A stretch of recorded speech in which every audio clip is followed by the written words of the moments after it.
Hello, नमस्कार विद्यार्थी मित्रों. Today we discuss about work energy principle or theorem. એટલે કે વર્ક એનર્જી પ્રિન્સિપલ તરીકે ઓળખાય અથવા તો વર્ક એનર્જી થિયરમ વિશે પણ ઓળખાય છે. બટ થોડુંક રિવાઇન્ડ કરી લઈ. In previous lecture we already discussed about the power, force, work done and energy. બરાબર, એટલે કે આપણે આટલા વિશે અભ્યાસ કર્યો હતો. એમાં first we discuss about the force. Here in this chapter we given a two types of force, for example conservative force and non-conservative force, then work done and then energy. We also discuss about the energy. The capacity of work done by the body is called a energy.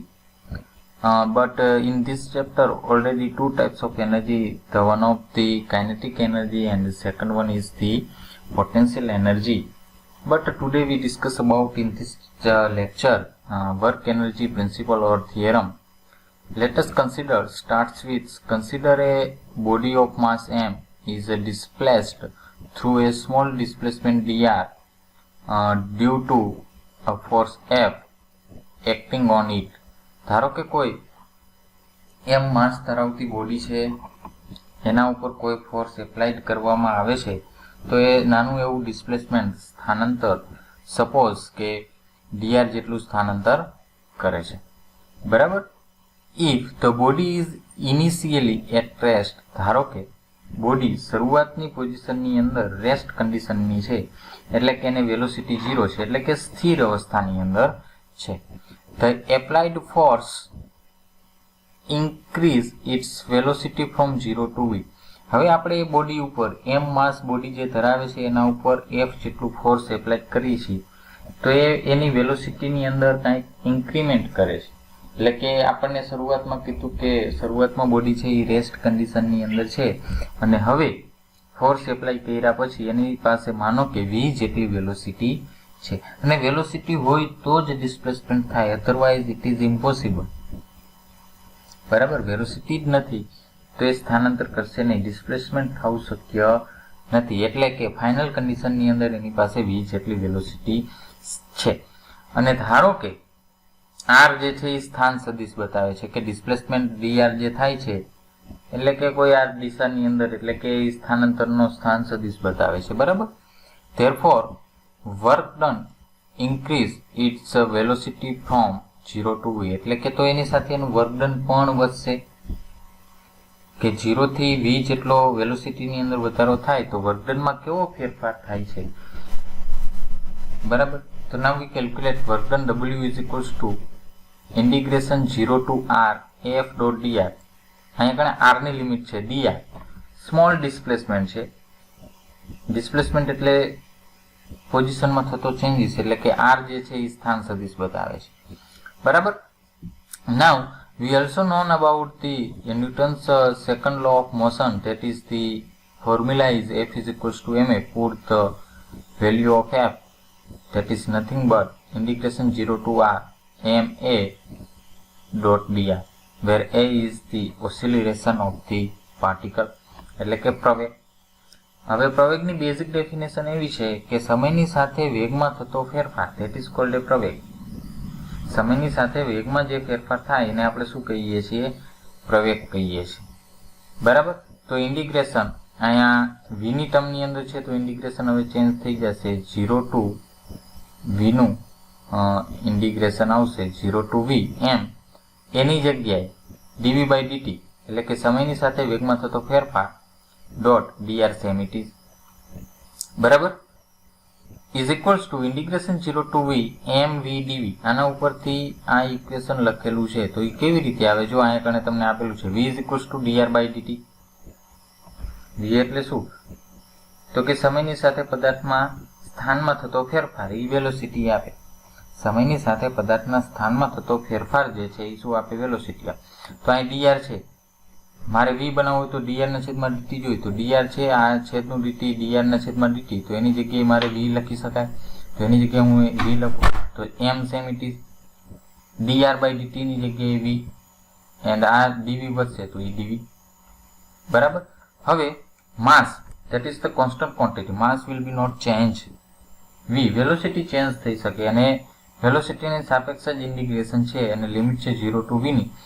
તો v dv નું integration શું થાય તો કે v²/2 limit મૂકો, ઉપરની v નીચેની 0 છે તો ઉપરની લિમિટ મૂકો તો v ની જગ્યાએ v જ મૂકવાનો તો v²/2 જ આવશે.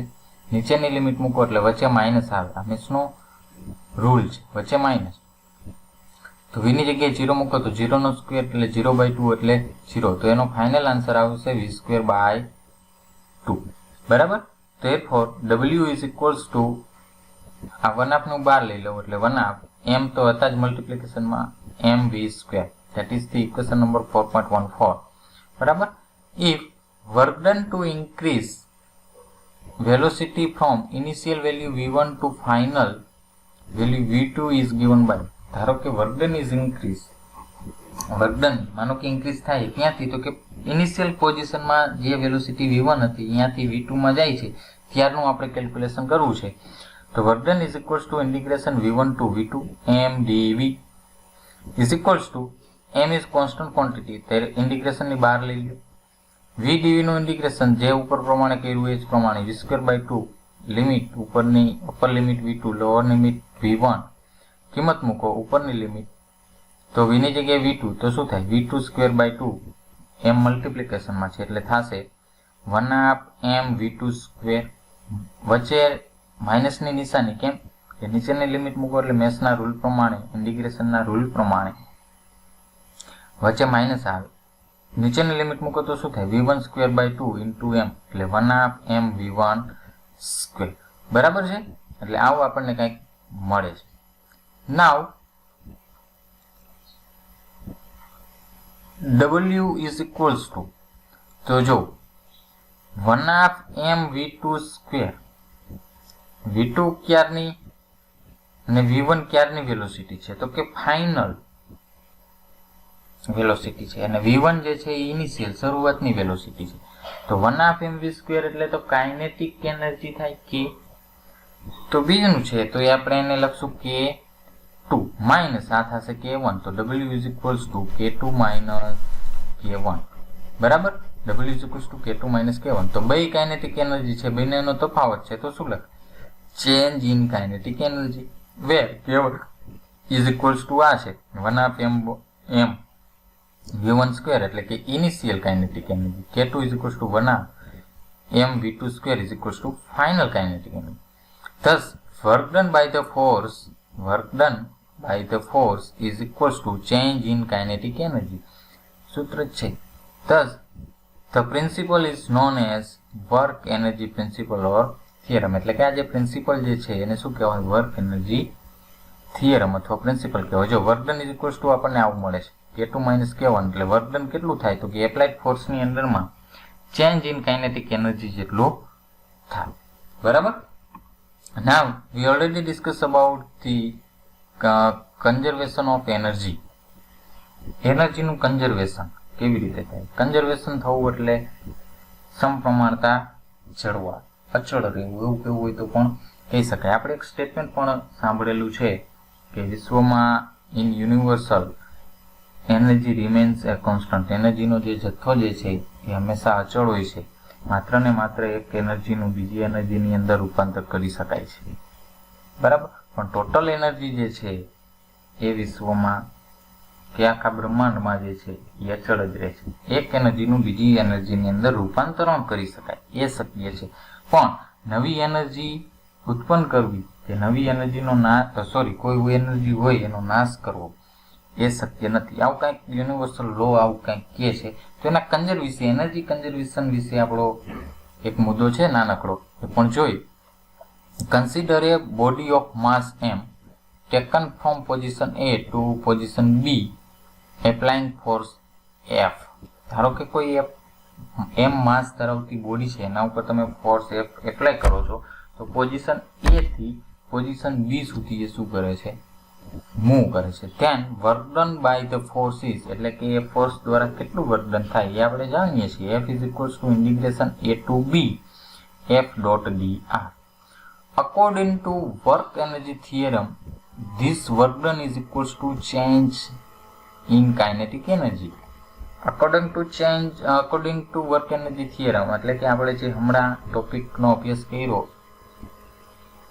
એ અનુસાર તો કે વર્કમાં થતો ફેરફાર કેટલો હોય અથવા થતું વર્ક ડન કેટલું હોય તો કે કાઇનેટિક એનર્જીના ચેન્જીસ જેટલું હોય તો કે WAB એટલે આનું એવું થાય વર્ક ડન A થી B is equals two 1R તો કે કાઇનેટિક એનર્જીમાં થતો ફેરફાર એટલે કે K2 માઇનસ K1 હતા એટલે કે ફાઇનલ પોઝિશનમાંથી ઇનિશિયલ પોઝિશનની કાઇનેટિક એનર્જી બાદ કરવા તો કે છેલ્લે B આવે તો 1/2 m VB square minus 1/2 m VA square એટલે કે B પાસેની વેલોસિટી હોય ત્યારે કાઇનેટિક એનર્જી A પાસે જ્યારે એના પાસે જેટલી વેલોસિટી હોય એની કાઇનેટિક એનર્જી બંનેનો તફાવત ત્યારે તમને વર્કના વેર નીચે તમને ઓલરેડી લખીને આપેલું છે VA velocity eight point A and VB velocity eight point B WAB is equals to આ શું થાય KB minus KA થાય. That is the equation number 4.16. According to definition of potential energy in conservative field,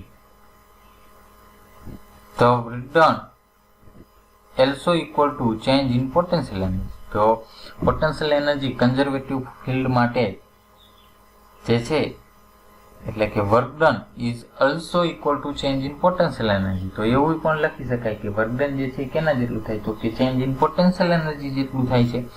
તો આવું પણ લખી શકાય કે WAB is equals to integration A to B F dot dr પણ F dr ની જગ્યાએ માઇનસ dV પ્રીવિયસ લેક્ચરની અંદર ઓલરેડી આપણે ડિસ્કસ કરી ચૂકેલા છે કન્ઝર્વેટિવ ફોર્સ માટેના મુદ્દાની અંદર બરાબર. એ પ્રીવિયસ લેક્ચરના માં છે ન સમજાય તો એકવાર રિપીટ એ વિડીયો જોઈ લેજો અથવા તો મુદ્દાને રિપીટ કરી લેજો બરાબર.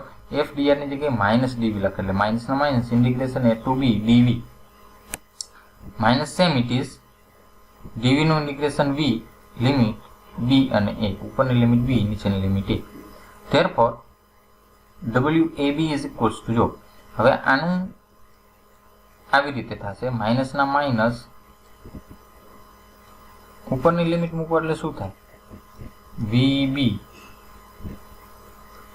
માઇનસ નીચેની લિમિટમાં રૂલ પ્રમાણે માઇનસ આવે એટલે VA બરાબર. હવે આ માઇનસ નિશાની તમે અંદર આપો તો શું થાય minus VB minus minus plus VA. તો VAB બરાબર શું થાય હું VA ને પહેલા લખું પ્લસ છે એટલે VA minus VB. Comparing equation 4.16 and 4.17 we have એક પોઈન્ટ આ ઇક્વેશન અને આ ઇક્વેશનને સરખાવો જો લેફ્ટ હેન્ડ સાઈડ બંનેની કિંમત સરખી છે VAB is equals to KB minus KA છે VA minus VB છે બરાબર. તો બંનેની સાઈડ સરખાવો તો શું થાય KB minus KA બરાબર VA minus VB 4.16 અને 17 ને સરખાવતા બરાબર. આ માઇનસ VB ને આ બાજુ લઈ આવ તો શું થાય KB વત્તા VB જો છે ઇઝ ઇક્વલ્સ ટુ આ KA ને આ બાજુ લઈ આવ તો VA પ્લસ KA થાય એટલે કે KA પ્લસ VA પણ લખી શકાય બરાબર. તો આ શું છે એની કાઇનેટિક એનર્જી વત્તા એની પોઈન્ટ A પાસેની કાઇનેટિક એનર્જી વત્તા પોઈન્ટ A પાસેની પોટેન્શિયલ એનર્જી બરાબર B પાસેની કાઇનેટિક એનર્જી વત્તા B પાસેની પોટેન્શિયલ એનર્જી જે છે એ બંને કેવી થાય સરખી. Therefore K plus V is equals to E અને E ને આપણે શું કહીએ છીએ કોન્સ્ટન્ટ કહીએ છીએ બરાબર અચળ અજરી એટલે બે સમયે સરખું જ છે. જો પોઈન્ટ A પાસે અને પોઈન્ટ B પાસેની જે કાઇનેટિક એનર્જી વત્તા પોટેન્શિયલ એનર્જીનો સરવાળો ટોટલ એનર્જી એટલે કે kinetic energy plus potential energy જે છે એને ટોટલ એનર્જી કેપિટલ E વડે દર્શાવે બરાબર. તો બંને સરખા છે પોઈન્ટ A પાસે અને પોઈન્ટ B પાસે ટોટલ એનર્જી તો કેવી થાય છે સરખી જ થાય છે.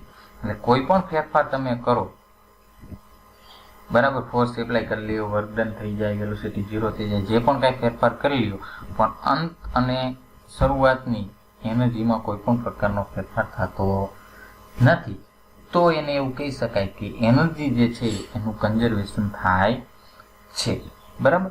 That means sum of kinetic energy and potential energy is constant, એટલે કે કાઇનેટિક એનર્જી અને પોટેન્શિયલ એનર્જીનો સમ જે છે ટોટલ એ કેવો છે, કોન્સ્ટન્ટ છે, ઇરરિસ્પેક્ટિવ ઇટ્સ પોઝિશન, એટલે કે એ પોતાની પોઝિશન ઉપર ડિપેન્ડ કરતું નથી. કાઇનેટિક એનર્જી અને પોટેન્શિયલ એનર્જીનો સરવાળો એટલે કે ટોટલ એનર્જી પોઝિશન ઉપર ડિપેન્ડ કરતું નથી. ઇરરિસ્પેક્ટ એટલે કે એના ઉપર આધાર રાખતું નથી. જો પોઝિશન એ છે અને પોઝિશન બી છે, છતાં બે કેવો આવે છે, સરખો આવે. This statement is known as law of conservation of energy. આ સ્ટેટમેન્ટ જે છે એને લો ઓફ કન્ઝર્વેશન એનર્જીનું સ્ટેટમેન્ટ તરીકે ઓળખવામાં આવે છે, અને કે એને આ સ્ટેટમેન્ટને કન્ઝર્વેશન ઓફ એનર્જીનું સ્ટેટમેન્ટ કહેવામાં આવે છે. બરાબર છે. તો આવી કંઈક આ વાત હતી. બરાબર. Thank you.